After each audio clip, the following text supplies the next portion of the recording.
네, 창세기 49번째 시간 오늘 창세기 24장입니다. 이삭이 자신의 신부 리브카를 맞아들이는, 그래서 교회의 예표가 되는 그 내용 한번 살펴보도록 하겠습니다.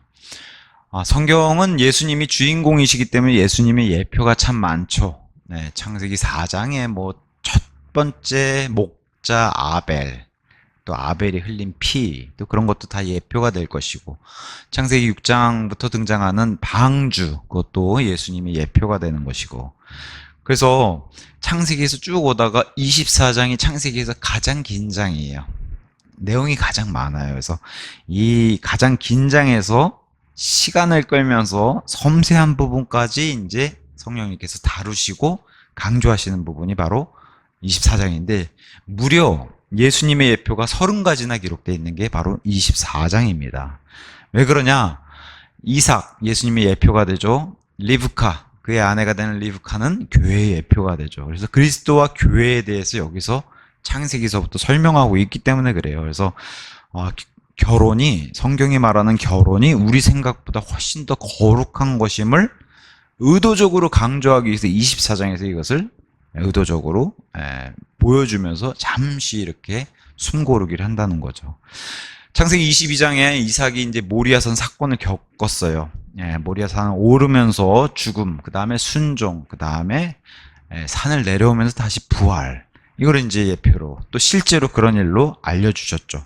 23장에서는 사라가 죽었어요. 그래서 사라의 죽음으로 잠시 쉬어가면서 사라의 죽음은 또 다른 예표인 하나님 아버지의 아내 사라가 죽음으로써 이스라엘의 불순종, 죽게 되는 그런 것을 잠시 보여주신 뒤에 등장하는 리브카를 통해서 이제는 새로운 교회가 등장하는 것을 여기서 암시하면서 예표로 보여주시죠. 그래서 예언적인 순서가 창세기에도 담겨 있다는 거예요. 22장 모리아산 죽음과 부활, 그 다음에 23장의 사라의 죽음, 그 다음에 교회 신부의 등장. 요게 이제 예언적 순서로 등장한다는 겁니다. 그래서 요 신부를 맞아들이는 장면, 그래서 성령님께서 신부인 교회를 찾으러 가는 요 종을 통해서 그 모습도 보여주시고, 인도해가지고 아버지의 집에서 신랑을 만나는 순서까지도 어김없이 교회와 예수 그리스도의 그 공중재림의 관계까지도 보여주는 게 바로 24장입니다. 무심코 봤다가 엄청난 일들을 요 안에서 찾게 되는 거죠. 창세기 24장은. 자, 여기 이제 아브라함의 신실한 종이 등장합니다. 1절에 보면은, 오늘은 내용을 다 읽진 않겠어요. 왜냐면 반복이 되니까 앞부분만 읽으면 뒤에는 요것을 반복해서 간증하는 내용들이 등장합니다. 자, 1절에 이후에 아브라함이 늙고 세월이 흘러 아주 연로해졌더라. 그리고 주께서는 모든 일들에 있어 아브라함에게 복을 주셨더라. 그래서 늙고 연로한 아브라함. 어떤 학자는 140세로 보기로 하고, 100살에 지금 이삭을 낳잖아요. 그럼 아브라함이 140세면은 이삭도 40살이 되는 거고, 또 어떤 사람은 아브라함이 133세일 것이다. 그러면 이제 이삭이 33세 예수님의 예표, 그 나이가 되는 거고, 이렇게 보기도 합니다. 그래서 이삭이 40살 또는 33살, 이렇게 이제 보기도 해요. 그러면서 2절에서 3절 중간까지, 그리고 아브라함은 자신의 모든 소유를 다스리며 자기 집에서 가장 연장자인 자기 종에게 이같이 말하였더라. 내가 너에게 간구하노니 너의 손을 나의 넉적다리 아래에 넣으라. 그리하여 내가 너로 하여금 하늘의 하나님이요 땅의 하나님이신 주를 두고 맹세하게 하라 해가지고, 아브라함의 모든 소유를 다스리며 자기 집에서 가장 연장자인 종이 맹세하는 장면을 여기다 넣었어요. 이 종은 누가 뭐라 해도 추정해 본 바 다마스쿠스 엘리에셀일 거예요. 아브라함의 그 자식이 없었을 때 내 자식과도 같은 상속받을 그 아들의 위치에 있었던 그 종. 그 종도 이제 늙었다는 거예요. 가장 연로한 종이 됐습니다. 엘리에셀이란 이름은 나의 하나님은 돕는 분. 여기서 이 종이 하는 역할이 성령님의 역할이에요. 돕는 역할. 엘리에셀이란 이름은 너무 좋은 이름이기 때문에 나중에 모세의 두 아들 중에 하나도 엘리에셀이란 이름을 써요. 그래서 엘리에셀 이름을 들면서 도우시는 분이라는 뜻이 거기서도 나와요.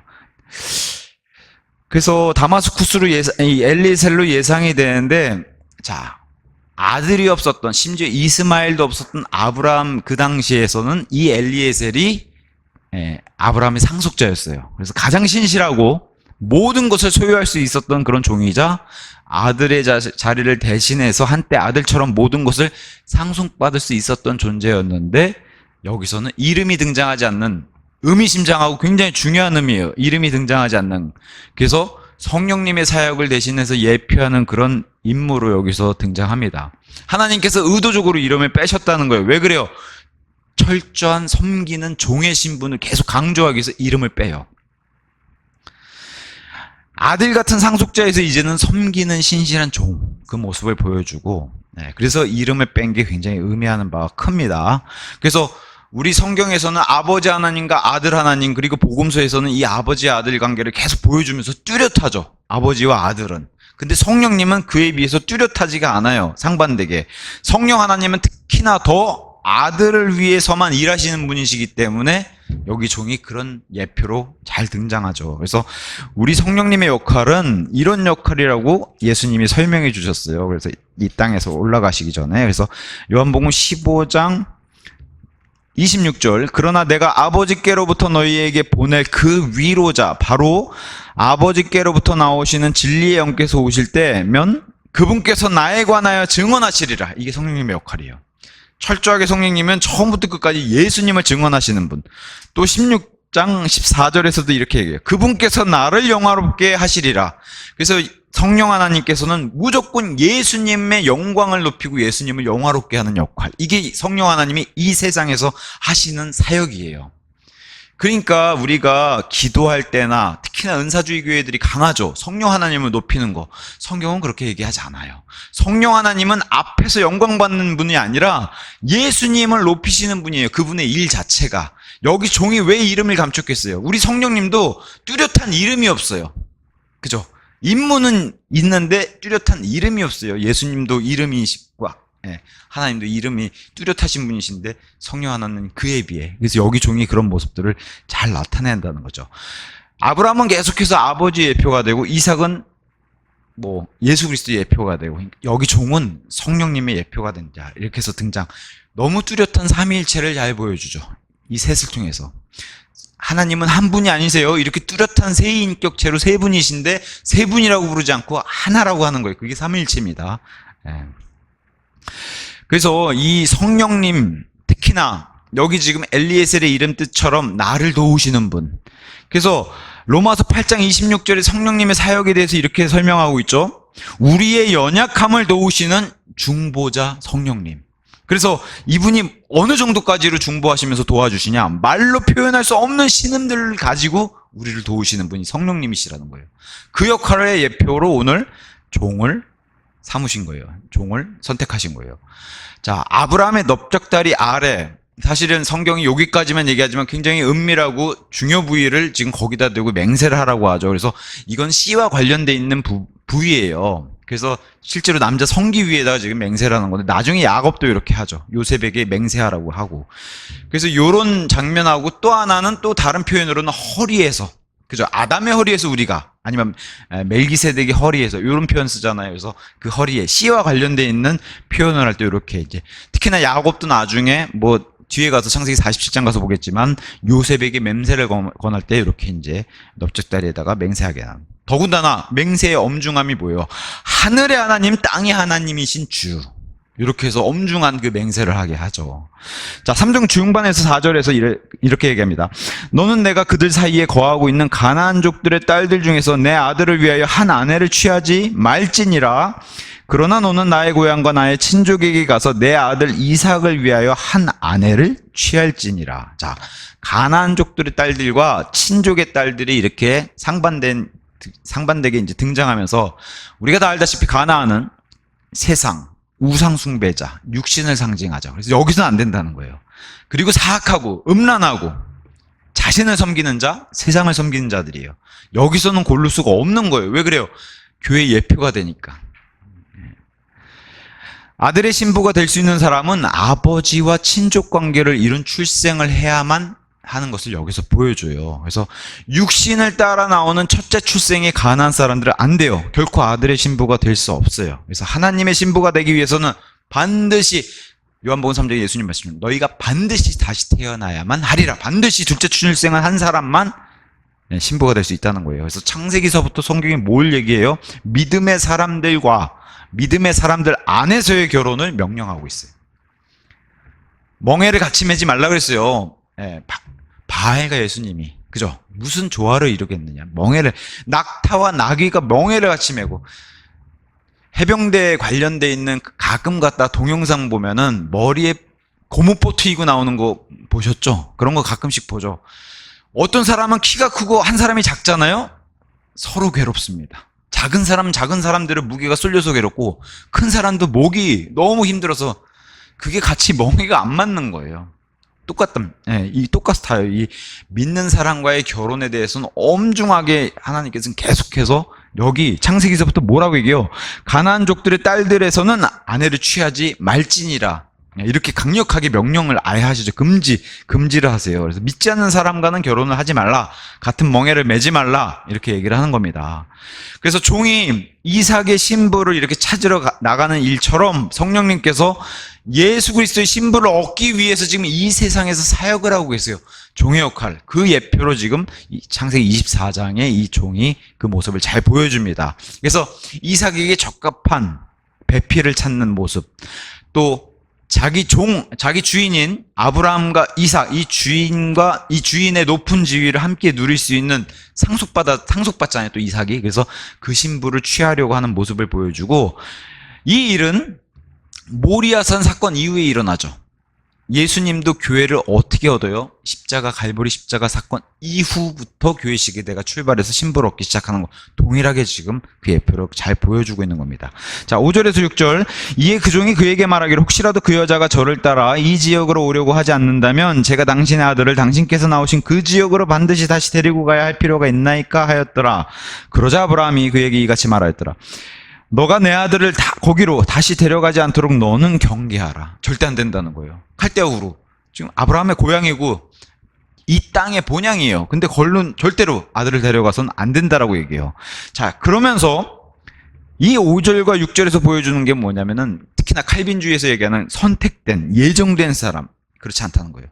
그 여자가 거부하면요, 이걸 염두에 두고 얘기하잖아요. 얼마든지 그 여자의 자유의지에 따라서 거부도 할 수 있고 승낙도 할 수 있는 이런 상황을 열어놓잖아요. 근데 만약에 칼빈주의라 그러면 무조건 선택하겠죠.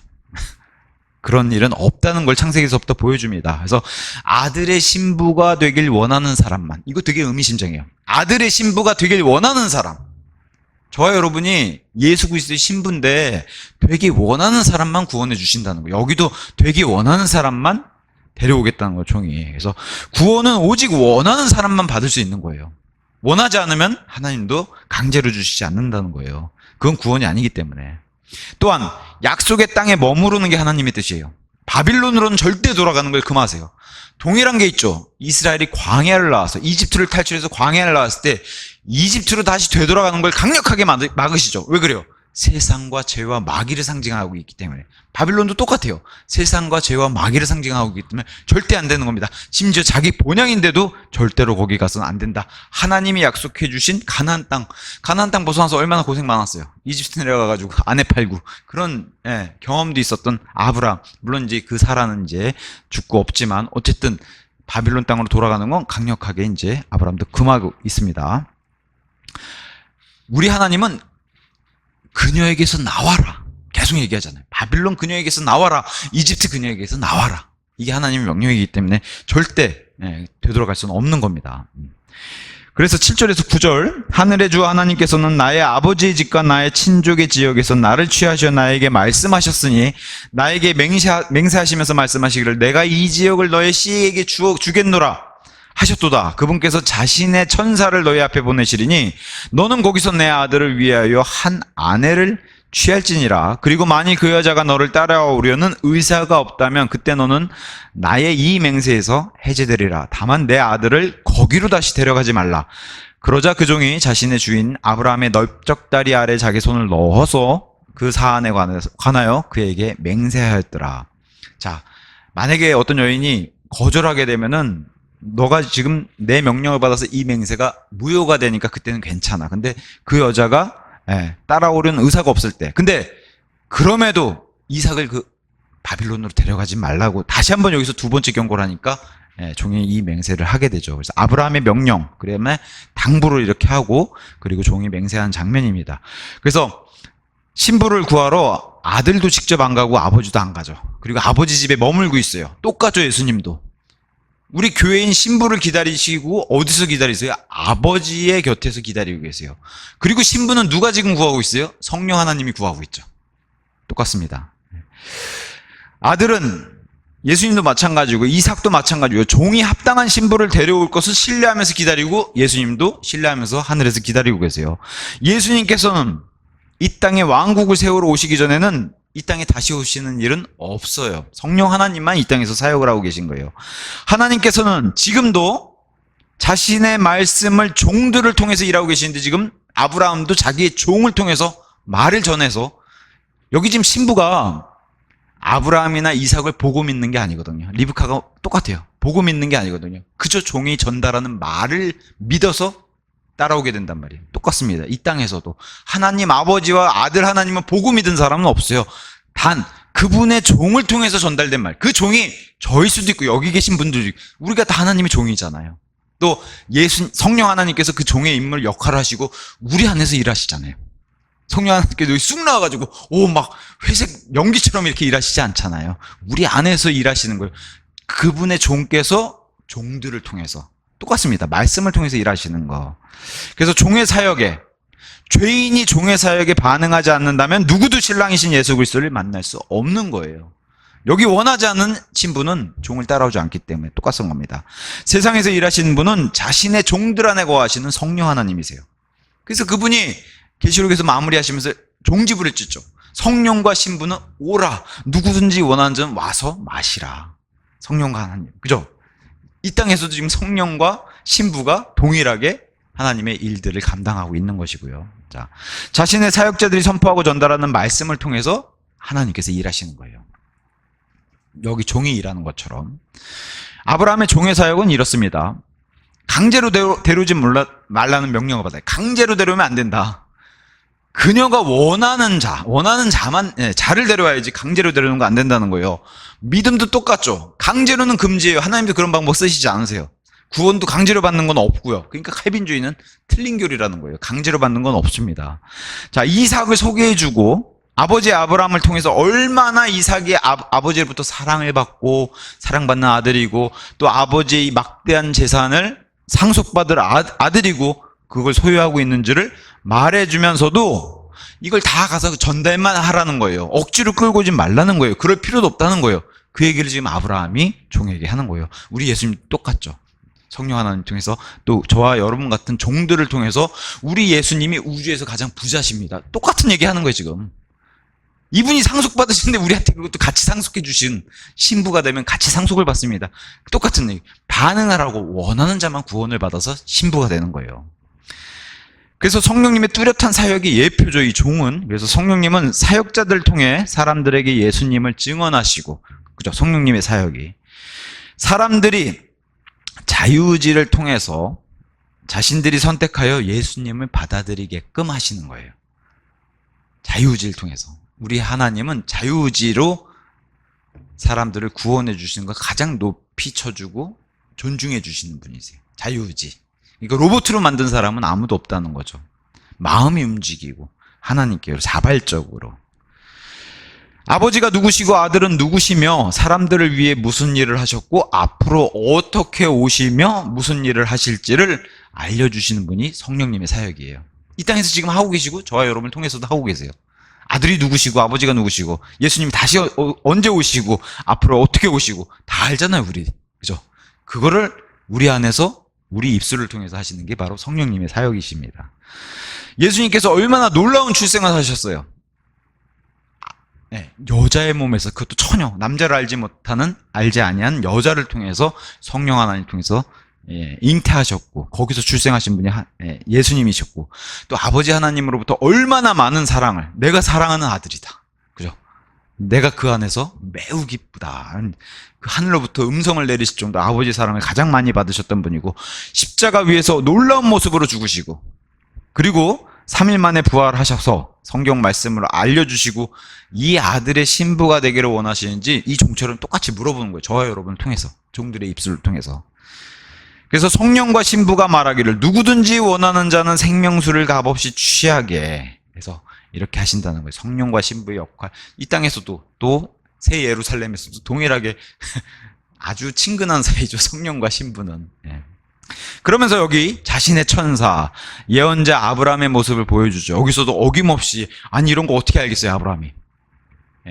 천사가 너희 앞을 가리라. 근데 이 천사는 어디서 많이 본 천사, 그리고 곧 활약이 엄청나실 그 천사예요. 바로 예수님의 이 땅에서 모습을 드러낸 그런 천사의 모습으로 출애굽기에서 광야를 인도했던 그 천사.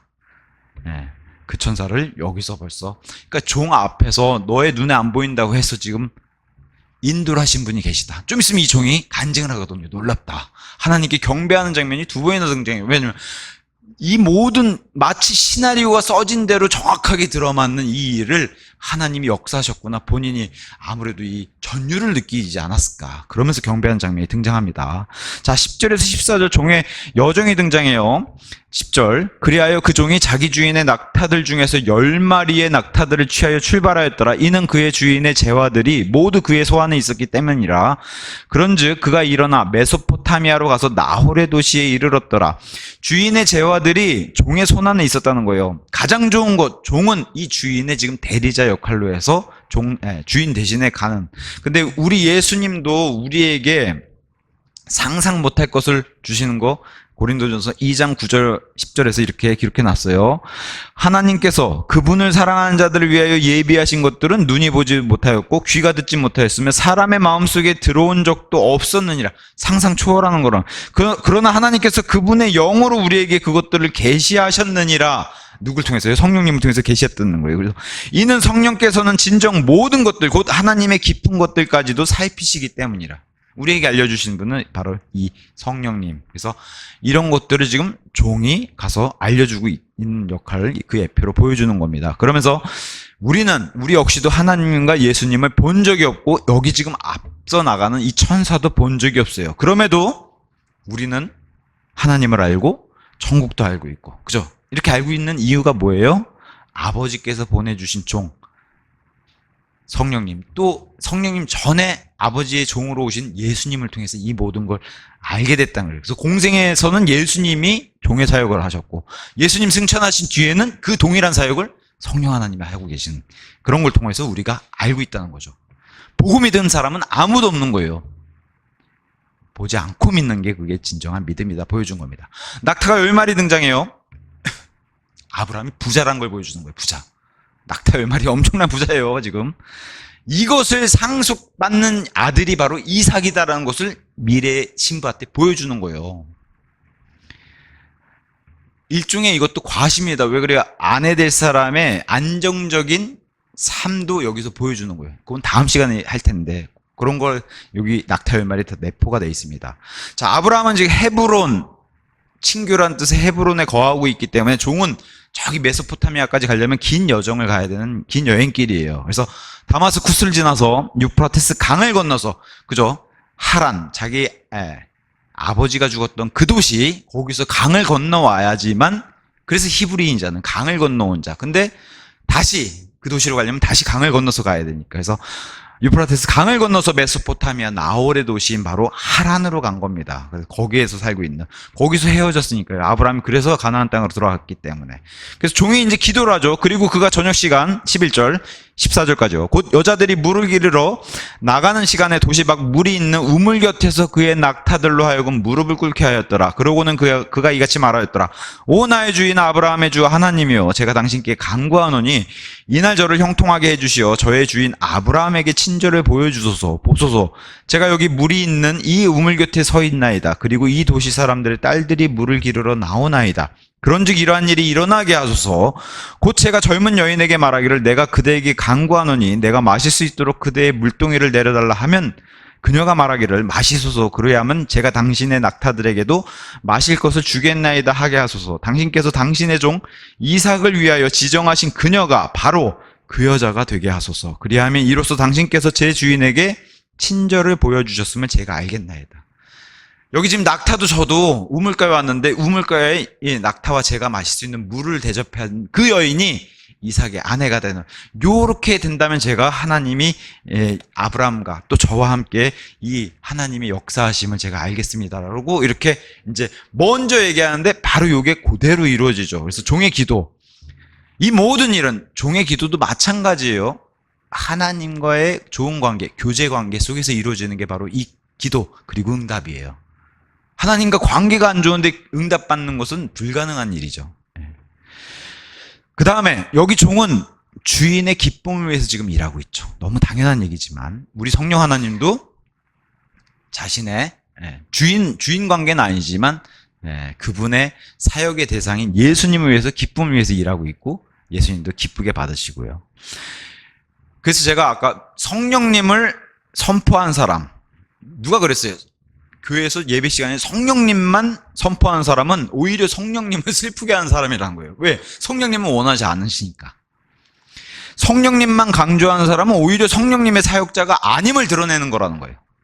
왜냐하면 성령님이 원하시지 않으니까. 성령님의 역할은 예수님을 증언하고 영화롭게 하시는 일이기 때문에 경배받으시고 영광 받으시는 분이 아니시라는 거예요. 성령님은 오직 예수님만 높이시고 예수님의 유익만을 위해서 세상에서 사역하시는 분이시니까 이분을 높이는 일은 적절하지 않다는 거예요. 오히려 예수님이 높임받으면 성령 하나님이 같이 높임받는 거예요. 자, 종이 원하는 여자는 자신을 낮출 수 있는 겸손하고 친절한 여인을 찾고 있는데 그런 여인이 오기를 지금 하나님께 기도를 드렸어요.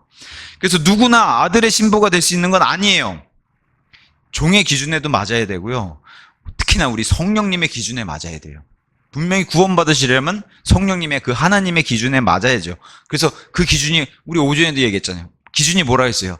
자신의 죄인임을 인정하고 겸손하게 자신을 낮추면서 하나님께 용서를 구하고 죄인임을 고백하는 사람, 그리고 구원자를 찾는 사람, 이런 사람이면 성령님의 기준에 맞는 사람입니다.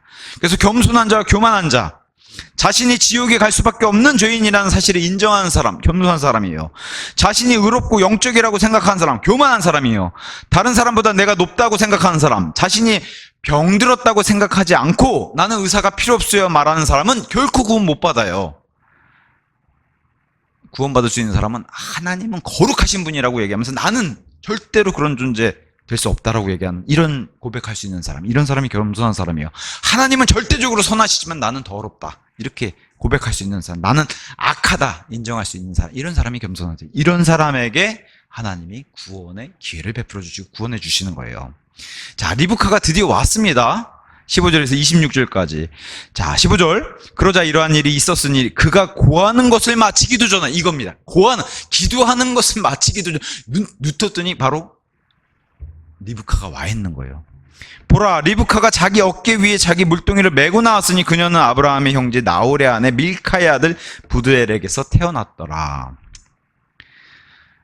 심지어는 이삭과 오촌 관계예요. 좀 멀죠, 관계가.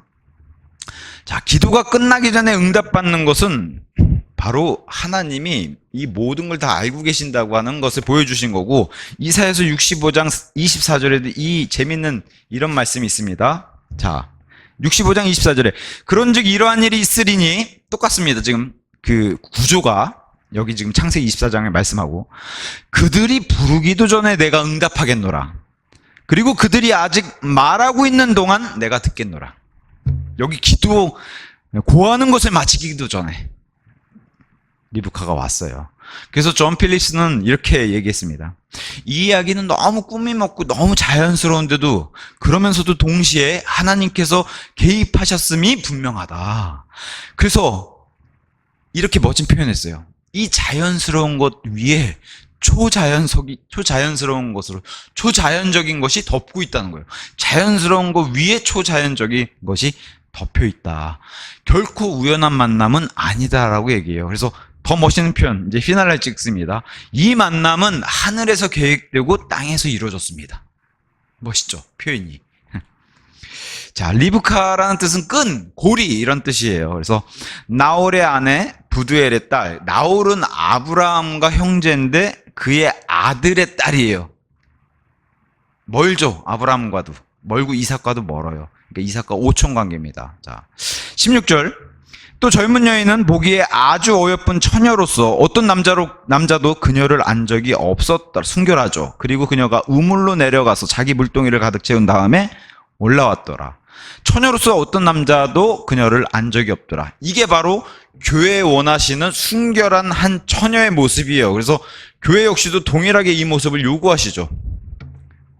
사도 바울이 그런 모습을 고린도서 11장 2절 내가 경건한 질투로 너희를 질투하기 때문이니 내가 너희를 한 순결한 처녀로서 그리스도 신랑에게 제시하려고 내가 너희를 한 남편에게 정원시켰기 때문이라. 여기 지금 이삭도 똑같습니다. 이삭에게 지금 신부로 갈 이 여인은 남자를 경험해 본 적이 없는 진짜 혼전 순결을 유지한, 뭐 요새는 이런 단어도 우습죠. 요새는 워낙에 그런 시대가 아니니까. 어쨌든 이런 걸 지키기가 너무 어려운 시대지만 하나님은 이 정도로 결혼이 순수하고 거룩하다는 것을 계속 강조하세요.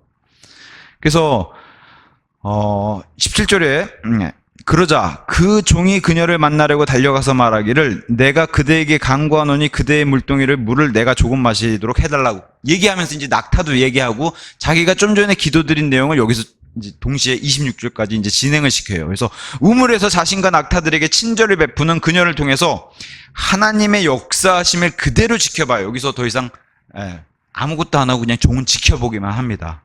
나중에 다 지켜본 다음에 낙타 10마리 아무리 리브가가 어떤 존재냐면은 낙타 10마리에서 물을 주는 일은 보통 일이 아니에요. 고역이에요. 물 길러 왔다가 이 낙타 10마리한테 물 주는 일이.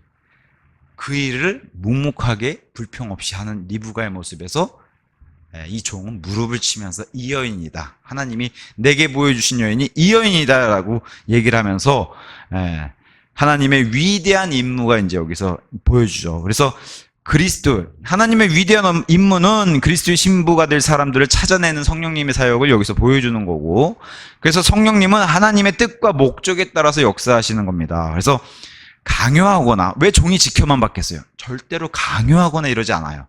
그 여인을 천천히 살펴보면서 그 여인의 자발적으로 자유의지를 침해하지 않고, 그렇다고 해서 이 여인을 속여서 데려가려고 하지도 않고, 그렇다고 무시무시 겁박을 줘서 데려가죠. 그러지도 않아요. 그러니까 우리 하나님은 이런 방법을 절대 쓰시지 않는다는 거예요. 하실 수 있어요. 능력도 뛰어나세요. 우리 하나님은 뭐든지 다 하실 수 있는 분이죠. 근데 하나님은 속여서 데려가신 분도 아니고 겁줘서 데려가신 분도 아니고 스스로 하나님께 나온 자들을 구원해 주신 분이시라는 것을 여기서 예표로 보여주는 겁니다. 자, 평범한 우물가에서 벌어지는 그냥 평범한 일이에요. 그죠? 평범한 일인데도 불구하고 자연스러운 방문을 한 그런 장면, 우연한 만남, 예상치도 못했던 대화. 우리도 일상에서 똑같은 일들이 벌어진다는 거예요.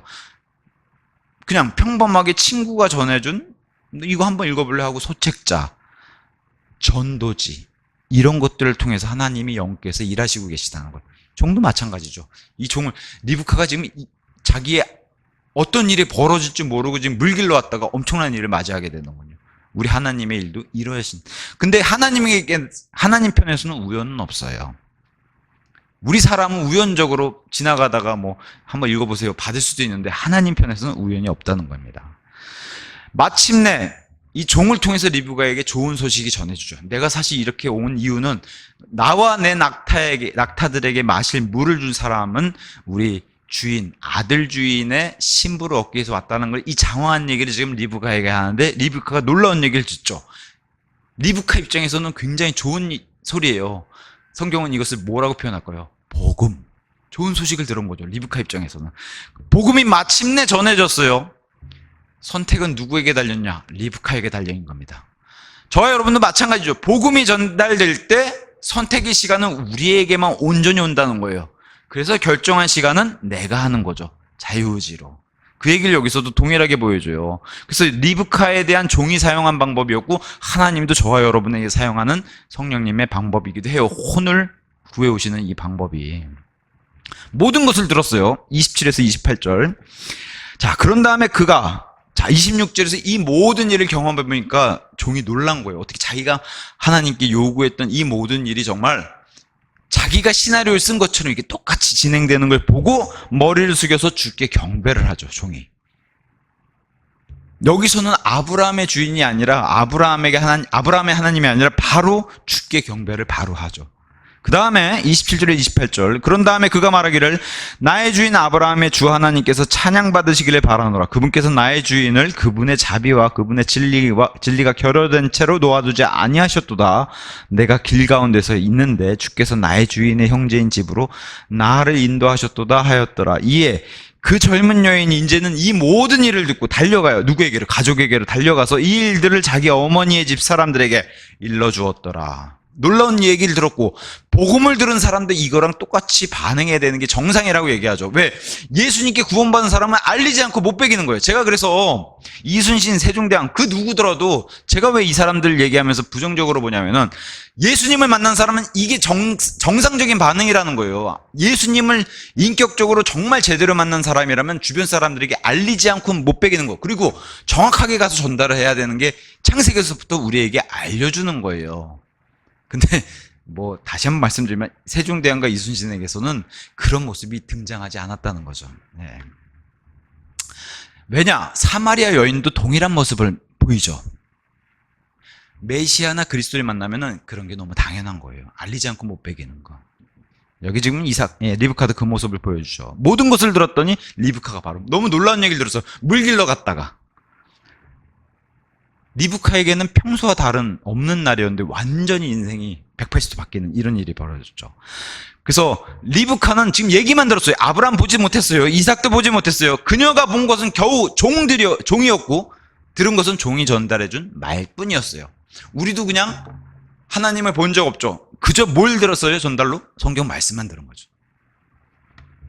하지만 리브카는 이 종을 통해서 들은 그 말을 믿음으로 종의 주인 아들을 받아들였어요. 그겁니다. 저와 여러분이 예수님 받아들인 거랑 똑같아요. 보지 않았지만 받아들인 거예요. 신부가 되겠습니다. 리브카도 받아들였어요. 신랑을 만나기도 전에 신랑이 아주 그냥 능력자예요. 그러니까 금귀고리 하나, 금팔찌 2개를 받았어요. 저와 여러분도 교회 역시도 예수님의 신부인 저와 여러분도 예수님을 본 적 없는데 예수님을 믿음으로 본 적 없는데 누군가의 말씀을 통해서 믿음으로 받아들이고 그 대가로 이 금팔찌 금귀고리보다 훨씬 더 귀한 걸 받았어요. 구원과 영원한 생명과 구원의 안전보장. 이게 훨씬 좋아요. 여기 금귀고리와 금팔찌보다. 근데 좀 이따 리브카도 이삭을 직접 만나면 훨씬 더 많은 것들을 상속받고 더 많은 것을 누리겠지만 저와 여러분도 마찬가지예요. 지금 받은 거랑 비교할 수 없을 정도로 예수님을 만나면은 훨씬 더 많은 걸 누리고 상상 이상이라는 거예요. 우리가 상상해 본 적이 없는 것을 주시겠다는 거예요. 물론 지금 종을 통해서 리브카가 이런 신뢰를 받고서 선물을 받았잖아요. 저와 여러분도 구원받으면은 성령님을 통해서 위로와 평안. 그래서 성령님이 위로자잖아요. 위로와 평안을 받고서 인도를 받는다. 이렇게 얘기되어 있습니다. 자, 이러한 것들도 엄청난 거지만 예수님 만나면은 진짜 엄청날 겁니다. 나중에. 자, 종은 아버지와 아들이 어떤 사람인지 증언해줄 증인이에요. 아버지는 이런 사람이고 아들 이삭은 이런 사람이고 리브카는 본 적 없고 그저 이 종을 신뢰해서 종의 증언을 믿음으로 받아들였어요. 보상을 받았고 신부가 된 거예요. 똑같습니다. 구조는 믿음으로 받아들였고 보상을 받아들였고 신부가 된 거. 똑같습니다. 그래서 예표라고 얘기를 계속 하는 거예요. 그리고 자신에게 일어난 이 모든 일을 바로 가족에게 가서 알렸어요. 요한복음 4장에 등장한 사마리아 여인도 맞아. 내가 메시아를 만났다. 그죠? 그리스도를 만났다고 얘기하고 빌립보 간수도 어떻게? 빌립보 간수를 통해서 주 예수 그리스도를 믿으라. 그리하면 너가 구원을 받고 먼저는 너가 받기 시작하고 너가 구원을 받는다면 어디로 전달돼요? 너의 집이 구원을 받으리라. 이렇게 되는 거예요. 순서가. 그래서 구원받은 사람의 정상적인 반응은 나는 예수님께로부터 생명을 얻은 사람이라고 얘기할 수밖에 없는 이게 정상적인 사람이라는 거예요. 내가 구원받았는데 꽁꽁 숨기고 이거는 뭔가 비정상적인 반응이라는 거죠. 그랬더니 29절에서 32절의 라반 가족의 반응이 이렇습니다. 그리고 29절 리브카에게 오라비가 있었는데 그의 이름은 라반, 그 유명한 라반이죠. 그리하여 라반이 그 남자에게로 달려가 나가 우물에 이르렀더라. 그런즉 먼저 나간 얘기 쓰고 그 다음에 그 리브카를 살펴보는 내용. 이게 이제 히브리 문학의 특징이에요. 먼저 결과를 알려주고 그 사이의 과정을 뒤에서 설명해 주는 거예요. 그래서 갔더니 이제 라반의 눈에 들어온 건 이거죠. 귀고리와 자기 누이의 두 손에 있는 번쩍번쩍한 팔찌. 라반의 눈에 들어온 건 바로 이겁니다. 그래서 긍정적인 면은 지금 오라비 라반과 어머니와 아버지 이런 리브카의 증언으로 해서 가족들이 리브카를 신뢰하고 받아들였다는 거예요. 그래서 가족들이 믿고서 이 종도 받아들여서 자기 집에 대접하도록 집 안으로 받아들였고, 일행들, 그리고 심지어 낙타 10마리까지 묵을 방들과 장소를 제공했다는 거. 그러니까 지금 라반 집안도 만만치 않게 부자 집안이에요. 낙타 10마리가 묵을 정도의 그 규모면 어마어마한 겁니다. 근데 이 사람들도 뭘 알아봐요? 낙타 10마리를 끌고 올 정도면. 알아보는 거죠, 서로. 그런 관계를 지금 보여주면서 리브카의 집도 가난하진 않아요. 손님 대접도 후하게 했어요. 발 씻을 물도 주고 음식들 주고 낙타가 쉴 곳을 제공했다. 손님을 대하는 가족의 친절함도 여기서 볼 수 있죠. 리브카를 보고 그 다음에 가족들의 친절도 봤어요. 근데 부정적인 면 제가 좀 전에 말씀드렸죠. 라반의 눈에 들어온 거는 바로 번쩍번쩍한 금. 라반은 훗날 야곱을 속이는, 야곱이 이름이 사기꾼이고 속이는 자라는 뜻인데 그 야곱을 뛰어넘는 장꾀를 부리는 사람이 바로 라반이고, 야곱이 그래서 죽을 만큼 고생을 하죠. 이 라반 때문에. 그때 라반의 진정한 인격이 드러나는데 여기서 그 예고편을 보여주죠. 번쩍번쩍한 저 금장식, 그게 들어온 겁니다. 라반의 눈에 들어온 거. 그래서 세속적인 사람으로 이제 평가받는 사람이 바로 라반이에요. 그래서 라반은 바라지 않았다고 하더라도 뭘 끝까지 들어야 돼요? 종의 간증을 끝까지 들어야 돼요. 원하지 않아도 종의 간증을 끝까지 들어야 돼요. 왜냐하면 좀 있으면 자기한테도 선물이 오거든요. 예. 근데 이 종이 33절에 49절에 아까 주인의 명령을 그대로 여기서 얘기하고 간증합니다. 그 다음에 리브카를 만나서 우물가에서 겪은 일, 내가 하나님께 기도한 일을 그대로 여기서 간증을 해요. 그래서 이렇게 간증하기 전에, 내가 아내를 얻겠다고 한 대답을 듣기 전에 난 먹지 않겠다. 먹는 것보다 중요한 게 하나님의 이 사명을 감당하는 줄. 당연히 먹는 것보다 중요하죠. 그러니까 여기서 종이 뭐라고 얘기해요? 나는 먹기 전에는 하지 않겠다라고 이렇게 얘기를 하죠. 그러면서 라반과 가족들이 이 종의 간증을 이렇게 딱 들어보니까 또 반응이 나와요. 50절에서 51절. 자, 그때 라반과 부두엘이 대답해. 부두엘은 이제 아빠예요. 이같이 말하였더라. 그 일이 주께로부터 나왔으니 저희는 당신께 나쁘거나 좋다고 이야기할 수 없나이다. 보소서, 리브카가 당신 앞에 있으니 그녀를 데려가소서. 그리하여 주께서 이르신 대로 그녀가 당신 주인의 아들의 아내가 되게 하소서. 바로 승낙해버려요. 좋은 일이죠. 긍정적인 면이에요. 바로 승낙해요. 자, 아버지가 승낙했다는 것은 이때로부터 벌써 한 1000년 또 2000년 지난 뒤에 예수님 오셨을 당시, 그리고 사도 바울이 고린도에서 사역을 할 당시에 고린도전서 7장에 가서 보시면은 딸의 결혼의 여부는 아버지가 하게 돼 있어요. 그러니까 그보다도 벌써 2000년 훨씬 전의 일이니까 아버지가 승낙했다는 것은 끝난 일이에요. 근데 이들이 좀 있다가 태도를 바꿔요. 태세 전환을 해요. 그게 이제 이 세속적인 사람들과 반대, 또 마귀의 일이 개입했다는 것을 보여줍니다. 어쨌든 아버지가 승낙해버렸어요. 그러면서 52절에 이 일을 보니까 종이 또 놀라는 거예요. 그러자 이러한 일이 있었으니 아브라함의 종이 그들의 말들을 듣자 그가 자신의 몸을 땅에 숙여절하며 너무 당연하게 주께 경배하였더라. 오, 주 하나님 감사합니다. 일이 너무 순탄하게 하나님이 모든 것들을 다 준비해 놓고 계셨구나. 종은 알 수 있죠. 그 여정 전체를 하나님이 함께하고 계시다는 것을. 얼마나 전율이 높겠어요. 하는 일마다 하나님이 이렇게 척척척척 다 모든 걸 정말 눈에 안 보이는데 내 앞에 마치 천사가 모든 일들을 다 해놓고서 넌 일로만 와 이렇게 한 것처럼 그 일을 보여주죠. 그래서 아브라함은 예언자라는 거예요. 아브라함이 괜히 예언자라는 게 아니라 아브라함 하나님 말씀을 받아서 이 종에게 알려준 천사가 그 앞을 간다는 거. 53절에 그러고 나서 그 종이 은 장신구들과 금 장신구들과 의상을 꺼내요. 이제 좋은 시간이었죠. 그것을 리브카에게 더 물어주고 그가 그녀의 오라비와 그녀의 어머니에게도 귀한 것들을 주었더라. 이거죠. 라반이 좋은 것은 내게 왔구나. 자, 리브카에게는 더 많은 보상을 줬어요. 왜? 아버지의 승낙이 떨어졌으니까 이제 뭐 거의 다 온 거니까 신부가 거의 되었다 생각해서 더 많은 보상을 줬어요. 그리고 그 가족들에게도 주었어요. 이것은 하나님의 자녀들은 하늘의 복을 받는 거 물론 당연한 거고요. 하나님의 자녀들만 복을 받는 게 아니라 주변 사람들에게도 복이 전달되도록 이 리브카를 통해서 이런 걸 보여줬고, 뭐 저와 여러분이 사는 이 신약 시대는 물론 이런 땅의 복을 못 받을 수 있어요. 그럼에도 불구하고 하늘의 영적인 복은 우리가 나눠줄 수 있어요. 그 얘기를 리브카의 일들을 통해서 우리에게도 얘기하는 겁니다. 자, 54절 55절 그리고 그들 곧 그 종과 그와 함께한 사람들이 먹고 마시면 밤새 규제했어요. 그리고 그들이 아침에 일어나는데 그가 말하기를 저를 저의 주인에게로 보내주소서 하였더라. 그러자 그녀의 오라비와 이제 아브라함에게 돌아가겠다고 얘기를 하니까 오라비와 어머니가 밤새 태도가 바뀌었어요. 이 젊은 여인으로 하여금 며칠간 아니 열흘 이렇게 얘기해요. 열흘만이라도 저희와 함께 거하게 하소서. 그 뒤에는 그녀가 가리이다. 근데 종이 떠나려고 하니까 라반과 어머니가 종의 일을 반대하면서 막아섰어요. 여기서 이제 마귀가 개입하는 거죠. 인간적으로는 갑작스러운 일이니까 리브카와 시간을 더 보내고 싶은 마음 충분히 이해가요. 이건 인간적인 생각이에요. 근데 영적인 일로 봤을 때는 이건 분명히 마귀가 개입하는 거예요. 왜 그래요? 그의 메시아의 이런 것들을 막기 위해서 마귀가 개입하는 이런 일들.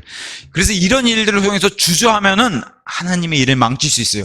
종이 절대로 안 물러서죠. 안 물러서요. 그래서 이런 일들을 통해서 현대판 라반들이라고 부르는 사람들이 있어요. 불리는 사람들. 현대 기독교인들. 현대판 라반들. 정말 중요한 예수님과의 친교라든가 이런 걸 중요하게 생각하지 않고 아들 이삭, 예수님의 예표죠. 이삭에겐 관심이 없고 성령님의 표죠. 이런 선물만 관심이 있어 하는 사람들. 이걸 현대판 라반이라고 해요. 아니면은 성령 하나님, 그 하나님과의 교제 자체를 중요하게 생각하는 게 아니라 성령 하나님이 주는 은사들에게만 관심을 보이는 이게 이제 현대판 라반이라고 그래요. 그래서 예수님과의 교제나 예수님을 닮아가기 힘쓰는 모습이 보이지 않는 것을 현대판 라반이라고 그러고, 여기 종은 특히나 종의 선물들은 오직 주인의 이야기를 입증하는 데만 쓰였지 그 선물 자체들이 귀하고 그 선물 자체가 주인공이 되는 건 아니에요. 더군다나 마음을 돌려서 이삭에로 향한 그 마음을 쓴 리브카에게 주는 보상, 그리고 많은 재물의 상속자라는 것을 입증하려는 목적이 이 선물들이지 그 선물 자체가 높여진 게 아닌데 현대판 라반들은 그 선물에만 주목하고 있는 이것을 현대판 라반이라 그래요. 56절의 종의 태도는 하나님의 입장을 대신 정확하게 보여줘요. 56절에 이에 그가 그들에게 말하기를 주께서 저에게를 형통하게 하셨으므로 저를 가로막지 마소서. 저는 지금 갑니다. 제가 저의 주인에게 갈 수 있도록 저를 보내주소서. 주저하면 안 된다. 여기서 하나님의 이 영적인 일에 단호함이 딱 등장하죠. 그래서 구원의 머뭇거림은 마음의 갈등, 미련 이런 거 안 된다는 거예요. 믿음, 신앙생활의 미련, 롯의 아내 보셨죠? 세상을 또 마음에 두고서 뒤돌아봤다가 소금기둥이 되는, 안 된다는 거예요. 진정한 신앙생활은 구원 직후에 내가 구원받았어요. 그러면 어떻게 해요? 이제는 세상 일과 인연을 다 끊고 저 하늘에 계신 아버지를 향해 그 본향을 향해서 떠나는 게 바로 신앙생활이라는 거예요. 여기서 머뭇하면 안 된다는 거예요. 머뭇하면 누가 끌어당겨요? 육신, 세상, 죄, 마귀가 끌어당긴다는 걸 알기 때문에 종이 단호하게 하나님의 입장의 모습으로 이렇게 얘기를 합니다. 그때 57절에 그러자 그들이 말하기를 저희가 이 젊은 여인을 불러 그녀의 입에 물어보겠는데, 아니 아버지도 허락했고 라반도 다 가라고 지난 밤에 다 그렇게 해놓고서 여기 와서 또 딸의 입장이 중요하죠. 아니에요. 아버지 입장이 제일 중요한 거예요, 사실은. 근데 아버지는 이미 허락했는데 태세들이 바뀌었어요 했더니 당사자에게 물어보죠. 자, 근데 리브카가 이제 여기서 교회의 모습을 또 예표로 보여주죠. 리브카 58절. 그러고는 그들이 리브카를 불러 그녀에게 말하기를 너가 이 사람과 함께 가겠느냐 이렇게 물었더니 가족들이 물어보는 거예요. 그럼에도 불구하고 이에 그녀가 말하기를 아윌고 제가 가겠나이다. 자유의지를 여기서 쓰죠. 나는 내 마음이 가는 걸 원합니다. 자, 리브카는 어제까지만 해도 그냥 평범한 평소와 다름없는 일상적인 하루였어요. 물 들어 나갔다가 이게 뭔 일이에요? 낙타 10마리 만나고 낙타에게 물 줬더니 이게 무슨 일이에요? 아브라함의 종을 만나서 모든 것이 변해버렸어요. 이게 저와 여러분이 구원받는 그 일 직후에 세상은 그대로인데 내가 180도 변해서 하나님께로 돌이켜서 하나님 방향으로 틀어버리니까 모든 게 다 변해버린 거랑 똑같죠. 똑같은 일이 그렇게 일어난다는 겁니다. 자, 종은 리브카에게 이삭의 신부가 되기를 원하는지 물어봤어요. 강제적으로도 아니고 물어봤어요. 근데 리브카는 자신이 종을 보고 들은 것으로 인해서 마음이 감동이 됐어요. 이게 성령님의 사역이에요. 마음을 우리의 안에서 감화 감동시키시는 분이 바로 성령님이세요. 그 일을 지금 그 역할을 종이 한 겁니다. 그래서 한 번도 이삭을 본 적 없는데 종의 말을 통해서만 이삭을 알게 되었고 그녀는 이미 이삭을 자신의 남편으로 받아들였어요. 이게 저와 여러분도 마찬가지죠. 예수님 본 적이 없는데 이미 예수님은 우리의 신랑으로 맞아들인 거. 똑같은 얘기를 지금 하는 겁니다. 창세기서부터. 리브카는 여기서도 보여주지만 단호한 모습으로 보여주지만 결정의 순간에 절대 망설이지 않았어요. 그리고 온 마음으로 받아들였고 하나님도 그녀를 강제적으로 뭐 미리 칼빈이 얘기하는 것처럼 미리 예정해놓고 이런 거 없었어요. 그렇게 결정해놓지도 않고 철저하게 리브카의 아윌고 제가 가길 원합니다. 이런 모습을 보여주는 것을 성경이 계속해서 얘기를 하는 겁니다. 그래서 리브카가 거절해야 되는 이유가 얼마나 많은지 아세요? 만약에 리브카가 거절하고자 한다면 그래서 이렇게 재밌게 썼어요. 당신의 말을 어떻게 믿죠? 전 지금 사는 게 편한데 내 삶의 방식을 포기하고 싶진 않아요. 전 지금 만족해요. 행복해요. 예수님도 필요 없어요. 이삭도 필요 없고 난 혼자서도 편해요. 행복해요. 요새 뭐 나 혼자 산다. 얼마나 행복하게 살아 혼자서. 리브카도 거절하려면 얼마든지 거절할 이유가 많아요. 그리고 이렇게 거절해도 아무 하나님이 뭐 해코지하거나 그런 분이 아니세요. 종도 해코지할 사람도 아니고. 그럼에도 불구하고 리브카는 이런 모습을 보이지 않았죠. 즉각적으로 순종했어요. 마음으로 다 즉각적으로 순종했고 본 적 없는 이삭에게 자신의 마음을 이미 다 줘버렸어요. 근데 저와 여러분도 똑같다는 거예요. 이미 본 적 없는 예수님께 내 마음을 다 줘버렸어요. 그겁니다. 구원은 본 적 없는 예수님을 말씀을 통해서 들은 그 예수님을 내 마음을 다 줘버리는 거. 대신에 리브카가 지식은 좀 찼어요. 우뭇가에서 만나서 들을 때보다는 밤새 규제할 때는 더 이삭에게 자기 신랑 될 사람에 대해서 더 많이 들었죠. 밤새 규제를 했으니까. 그래서 우물가에 들었을 때는 아들을 신랑을 찾으러 신부를 찾으러 온 사람에 대해서 들었지만 밤새 규제할 땐 뭘 물어봤겠어요? 키가 어느 정도 되죠? 잘생겼나요? 몇 살이죠? 이삭의 직업은 뭐예요? 부자인가요? 그렇게 부자예요? 친절한가요? 인격적으로는 어때요? 성격은 어떻고요? 그럼 아내를 찾으러 왜 이렇게 멀리 왔어요? 이런 걸 물어봤지 않겠어요? 시간은 밤새도록 있었으니까. 그리고 밤새 규제했다고 성경이 알려주고 있기 때문에. 저와 여러분도 처음에 우리의 신랑 되신 그리스도께 우리 자신을 맡겼을 때 우리가 예수님에 대해서 아는 것이 없다는 사실에 놀라울 뿐이에요. 근데도 구원해 주셨고 저도 그분께 온 마음을 던졌어요. 아는 게 많지 않았는데도 이게 은혜의 복음의 단순함이에요. 그죠? 너를 구원할 수 있는 구원자가 나밖에 없다는 사실. 너무 단순해요. 많은 걸 알지 못해요.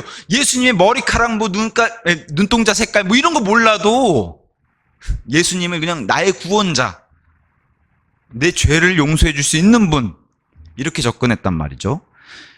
우리도 구원받는 순간 예수님의 모든 걸 다 알아서 구원받는 게 아니라는 거예요.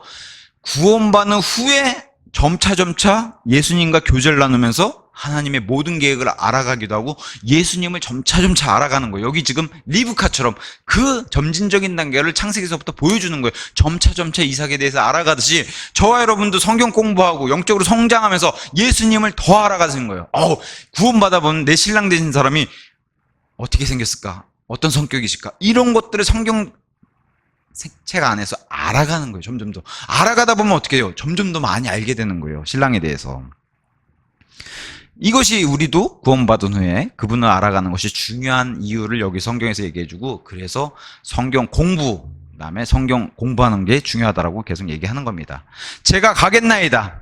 자, 리브카에게는 이제 평범한 일상의 그 자기 가족들과 자기 집에서 일어난 일은 이제 더 이상 그녀의 눈에 들어오지 않아요. 이제는 완전히 시선이 저쪽 가나안 땅으로 고정돼 버렸어요. 리브카에게. 이제는 여기가 집이 아니라 새로운 그 가나안 땅이 리브카의 집이 돼버렸어요. 미루지 않고 엄마가 갑작스럽게 이런 생겨서 딸의 입장에서 얼마나 슬픈 일이고 엄마랑 헤어지는 게 얼마나 이게 쉬운 일은 아니에요. 리브카가 많은 사람들이 한 이삭과의 한 나이가 사라 정도처럼 한 10살 차이가 날 것이다 이렇게 얘기하는데 쉬운 일은 아니에요. 근데 즉시 떠나길 원했죠. 리브카는 단호했고 즉시 신랑을 만나는 여정을 떠났어요. 이게 저와 여러분의 자세가 돼야 된다는 거예요. 즉시 떠나는 여행. 누구로요? 하나님 아버지를 향해서 떠난 여행. 예. 그래서 59절에서 61절에 이제 리브카를 향한 가족들 축복이 이렇게 생깁니다. 그러고는 그들이 리브카를 불러 그녀에게 말하기를 가겠나이다 했더니 그리하여 그들이 59절에 자신들의 누이 리브카와 그녀의 유모와 아브라함의 종과 그의 사람들을 보냈더라. 그들이 리브카를 축복하여 너는 우리의 누이라 너는 수십억 명의 이게 이제 예전 성경에 수천 수만 이렇게 되는데 이미 그 수는 넘어버렸죠. 리브카를 통해서 유대인만 해도 수천만이 넘어버리니까. 그래서 너는 수십억 명의 어머니가 되어 너의 씨로 하여금 그들을 증오한 자들의 대문을 소유하게 하라 하였더라. 그러자 리브카와 그녀의 젊은 여인들이 일어났으니 그들이 낙타들을 타고 그 남자를 따라갔더라. 그리하여 그 종이 리브카를 데리고 자기 길을 갔더라. 리브카를 향해서 가족들이 축복해주고 세상은 이렇게 너를 조롱할지 몰라도 너는 영원 부자에게 지금 엄청난 부자에게 상속받을 그리고 아브라함의 이런 권력자에게 그 통치권을 이어받을 아들에게 결혼하러 가는 그런 신부야. 저와 여러분도 마찬가지죠. 세상에서 우리가 조롱받고 무시당하고 그렇게 삽니다. 근데 어떻게 돼요? 그 이후에 있을 영원한 상속, 영원한 통치권 이런 게 기다리고 있다는 거예요. 종과 함께하는 여정에서 종 가면서 그냥 가나요? 멀어요. 길이 가나안 가는 길이 가면서 또 무슨 얘기하겠어요? 이삭에 대해서 좀 더 얘기해줘요. 이겁니다. 신부의 자세는 신랑을 점점 더 궁금하고 그분을 점점 아직 본 적도 없는데 더 사랑하게 되는 거. 이게 신부의 자세인데 저와 여러분에게 동시에 이걸 요구하시는 거예요. 하나님이. 그러니까 가면서 종에게 계속 물어봐요. 이삭에 대해서 알려줘요. 저와 여러분도 똑같아. 예수님에 대해서 더 알려줘요. 난 예수님이 더 알고 싶어요. 근데 종의 임무는 뭐예요? 이삭에 대해서 계속 증언하는 일. 성령님의 역할이 뭐라고 했어요? 예수님에 대해서 계속 증언하는 일. 똑같죠? 우리 안에 계신 성령 하나님께 계속 예수님을 알려달라고 하면 알려주신다는 거예요. 가면서는 더 무슨 얘기를 했을까요? 얼마 전엔 이런 일도 있었습니다. 아브라함이 첩을 하나 드렸는데 하갈이라고요. 그에겐 이스마엘이라는 아들이 있었는데 사실 이런 일도 있었어요. 이스마엘이 하도 박해가지고 이스마엘이 조롱하고 이런 일들도 다 얘기해 줬을 것이고 이삭이 모리아산 갔던 얘기 아버지와 함께 나중에 종들도 깜짝 놀랐던 죽으러 갔다가 다시 부활해서 내려온 일 이런 얘기도 해줄 거고 그러면 리브가의 믿음이 이제 점점 더 커지고 신뢰가고 점점 더 막 핑크빛 빨리 만나고 싶은 이런 게 이제 리브가의 믿음이 커지는 거예요. 그녀의 마음은 신랑 이삭을 더욱 그리워하게 되고 교회에게 요구하신 마음이 바로 이거거든요. 예수님을 정말 간절하게 그리워하면서 소망을 두고 예수님 만나길 고대하는 이게 사실 신부의 모습인데 우리는 리브가의 모습이 잘 안 나온다는 거죠. 자, 처음에는 이름뿐이었어요. 아들 이삭이란 사람입니다. 여기서 출발했는데 어떻게 점점 이삭은 그녀의 머리와 마음 속에 보지도 못한 이삭이 형성돼 버렸어요. 이게 저와 여러분이 안에서 예수님이 형성돼 가는 그거죠. 우리가 예수님처럼 닮아가는 그 모습. 그녀는 이 가는 여정, 종이랑 얘기하면서 더욱 그를 사랑하게 됐어요. 이게 저와 여러분의 자세 이어야 하기도 하고요. 자, 종을 통해 지금 선물 받아서 좋은 거예요? 아니죠. 선물은 둘째 문제예요. 이삭이라는 인격체 자체가 점점 더 좋아진 거고 그가 누구인 게 더 궁금해지고 무엇을 했는지 이런 것들을 점점 들을수록 더 좋아지는 거예요. 근데 예수님은 이삭을 뛰어넘는 분이시거든요. 자, 약속의 땅 가나안이 점점 가까이 오니까 어떻게 점점 더 설레고 저 여러분도 날마다 예수님이 가까이 오는데 더 설레나요? 이렇게 돼야 되는데 점점 현실이죠. 가나안 땅이 보이면 보일수록 현실로 다가오고 점점 설레고 자 이런 멋진 표현을 했어요. 어떤 학자가 그림자는 점점 사라지고 점점 살아있는 존재로 다가왔다. 똑같죠. 예수님도 구약의 그림자도 다 사라지고 이제 실체가 오실 때를 우리는 기다리는 거예요. 말씀으로만 알던 그분을 진짜로 눈으로 보는 얼굴을 마주보고 보는 그거를 다가오는 거예요. 이게 지금 이 세상에서 성령님께서 우리 안에서도 하시는 일이에요. 목마른 사슴이 우물을 찾는 것처럼 성령님이 우리에게로 인도해 주시는 그게. 엠마오로 가는 제자들이 마음이 뜨거워졌던 것처럼 지금 리브카의 마음이 지금 뜨거워지고 있어요. 이삭을 향해서. 에베소 교회의 그 첫사랑처럼 뜨거워지고 있단 말이에요. 얼마나 기대도 크고. 드디어 이제 신부를 기다리면서 이삭도 마중 나와요. 그리고 신부도 이삭을 만나는 장면이 바로 62절에서 67절 끝까지 등장합니다. 62절, 그러자 리브카와 그녀의 젊은 여인들이 일어났으니 그들이 62절, 당시에 이삭은 라하이 로이라고 하는 우물길에 왔으니 그가 남쪽 지방 가운데 거하고 있기 때문이라. 살아계신 분께서 나를 지켜보신다는 뜻의 이 우물 옆에 있어요. 그래서 신랑이신 예수님께서 신부를 지켜보고 계신다. 똑같아요. 그 얘기를 하면서 리브카 못지않게 신부를 기다리고 있는 이삭. 자, 모리아산의 임무는 지금 완수했죠. 이삭은 갈보리산 십자가의 사역은 완수했어요. 그리고 신부를 기다리는 임무가 주어졌고 예수님도 신부를 기다리고 계세요. 공중에 만날 날을. 똑같은 지금 예표로 이렇게 등장하고 있는 겁니다. 이삭에겐 이 시간이 길게 느껴졌지만 마침내 이날은 왔고 이삭은 신부를 맞이하러 나갔어요. 예수님도 지금 신부를 기다리는 아버지 집에서 기다리고 있는데 그날은 가까이 오고 있고 그날이 오면 신부를 데리러 마중 나오세요. 어디까지? 첫째 하늘까지 내려오세요. 여기 지금 아버지 집에서 떠나서 지금 들까지 나왔단 말이에요. 이삭이. 똑같은 예표를 계속 보여주는 거예요. 예수님도 아버지 셋째 하늘 집에서 내려와서 첫째 하늘까지 마중을 나와서 다시 아버지 집으로 신부를 데리고 들어가는 이 일이 일어날 텐데 지금 이삭이 그 예표로 잘 보여주고 있는 겁니다. 63절, 그리고 이삭이 저녁 무렵에 묵상하러 들에 나갔더라. 그런데 그가 자기 눈을 들어 올려 보았더니 보라, 낙타들이 오고 있었더라. 이렇게 발견을 하죠. 저녁 무렵 중요해요. 왜? 교회와 예수님을 만나는 그 시점을 저녁 무렵이라고 했어요. 저녁 무렵 이후에는 밤이 시작되는데 예수님과 교회가 만나면 뭐가 시작해요? 대환란이 시작해요. 그래서 암흑 어둠을 강조해 놓은 거예요. 성경은 이렇게 우연히 이렇게 배치해 놓은 게 아니라 다 하나님의 철저한 계산 가운데 이렇게 배치를 하셨다. 이렇게 알 수가 있습니다. 그러면서 암흑으로 가는 이 시대와 이 세상과 철저하게 교회를 분리시키죠. 그게 지금 예수님이 첫째 하늘에서 우리를 끌어올리시는 부활과 휴거 사건으로 세상과 분리하시는 일이 이제 일어난다고 얘기를 하는 겁니다. 자, 여기 이삭은 들에 있는데 영어로 필드죠. 들도 되고 밭도 돼요. 근데 예수님이 이 땅에 오셔가지고 공생에게는 이런 얘기 하셨어요. 세상은 밭이다. 마치 근데 밭에서 지금 이삭이 밭에서 신부를 기다리는데 예수님도 밭에서 뭘 찾아요? 보석을 찾아요. 그죠? 그 얘기, 보석 찾는 얘기처럼 여기 지금 밭에서 숨겨진 보물과도 같은 자신의 신분을 만난 이 일을 기록했고, 그래서 예수님도 이렇게 공중까지 마중 나오신 게 바로 데살로니가전서 4장 16절 17절에 이제 등장하는 겁니다. 자, 64절 65절. 그러고 나서 리브카가 자신의 두 눈을 들어 올렸는데 그녀가 이삭을 보았고 서로 눈이 마주쳤어요. 웬일이에요? 너무 좋죠. 그래서 그녀는 낙타에서 내렸더라. 이는 그녀가 그 종에게 말하기를 들에서 우리를 만나려고 걸어오는 이분이 어떤 사람이니까 알죠? 내심 저 사람일 것 같은데 하였기 때문이라. 그러자 그 종이 말하기를 나의 주인입니다 하였더라. 그러자 그녀가 너울을 집어서 자기 얼굴을 가리는 이런 일을 이제 합니다. 그러면서 이삭을 만나기 전에 리브카는 믿음으로 살았어요. 보이는 걸로 산 게 아니라 믿음으로, 보이지 않는데도 믿음으로, 신랑을 만나는 그 소망으로 믿음으로 살았어요. 그 다음에 실체를 만나기 전 보이지 않는 소망으로 살아가고 있었어요. 근데 그 실체를 만나러 온 거죠, 지금.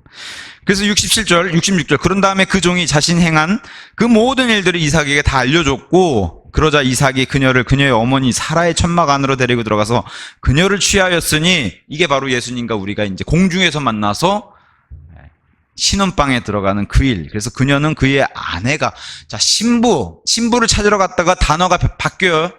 둘이 이제 하나가 되고 난 다음에 아내로 바뀌죠. 저와 여러분도 지금 이 땅에서는 예수 그리스도의 신부라는 표현을 계속 쓰다가 어디 가서 바뀌어요? 계시록 19장에 거기 가서 이제 아내라는 단어로 바꿔주세요. 혼인식이 끝나니까 아내로 바뀌는 그 동일한 얘기를 여기서 하는. 그리고 중요한 게 있어요. 아내가 되자 이삭이 그녀를 사랑하였더라. 우리 예수님도 교회를 사랑하셔서 자신을 주신 것 같이 사랑하신 거예요. 자신의 신부의 교회니까. 그 다음에 그가 그녀를 사랑하였더라. 심지어 우리 예수님은 교회를 얻는 기쁨, 교회가 신부잖아요. 교회를 얻는 기쁨으로 십자가를 견디셨어요. 교회를 얻는 기쁨으로. 그죠? 그 다음에 자기 어머니가 죽어서 이삭은 지금 마음이 상심해 있는 그런 상황인데 어머니의 죽음 이후에 리브가를 통해서 위로를 받았어요. 근데 이게 바로 예수님의 예표로 대입을 하면 예수님은 이스라엘의 실족과 넘어짐을 통해서 지금 상심이 되어 있는 상황에서 이스라엘 뒤에 교회가 오는 것을 통해서 위로를 받는 이삭처럼 그런 예표로 지금 예수님이 이 교회로 만족하고 계시다는 것을 여기서 이제 드러내십니다. 자, 그러면서 구약은 확실히 우울해요. 창세기도 지금 이집트의 관이란 단어, 커핀 인 이집트로 끝나게 되고 말라기는 더더군다나 저주로 끝나요. 근데 신약 성경은 뭘로 끝나죠? 신약 성경은 계시록에 특히 예수님의 재림과 은혜와 아멘으로 끝나요. 그게 큰 차이죠. 교회와. 그래서 여기 지금 이렇게 해서 마무리됐어요. 그래서 아브라함의 종은 마지막으로 신랑에게 신부로 인도하고 사라져버린 후에 창세기에서는 다시 등장하지 않아요. 이게 성령님의 사역입니다. 자기가 나와서 조명받고 영광받는 일은 안 하세요. 이게 성령님의 사역이고 우리 성령님은 저 맨 끝에 새 예루살렘에 가서도 여전히 초청하고 계시다는 것을 보여주면서 성령님이 이 땅에서 사역하고 계신 일을 계속해서 성경이 얘기합니다. 오늘 24장을 통해서 종과 그다음에 아브라함과 이삭 이 관계가 바로 아버지 하나님, 아들 하나님, 성령 하나님 그리고 플러스 신부 리브카와 신부인 교회 관계를 통해서 오늘 살펴보았습니다. 여기까지 하고 마치도록 하겠습니다.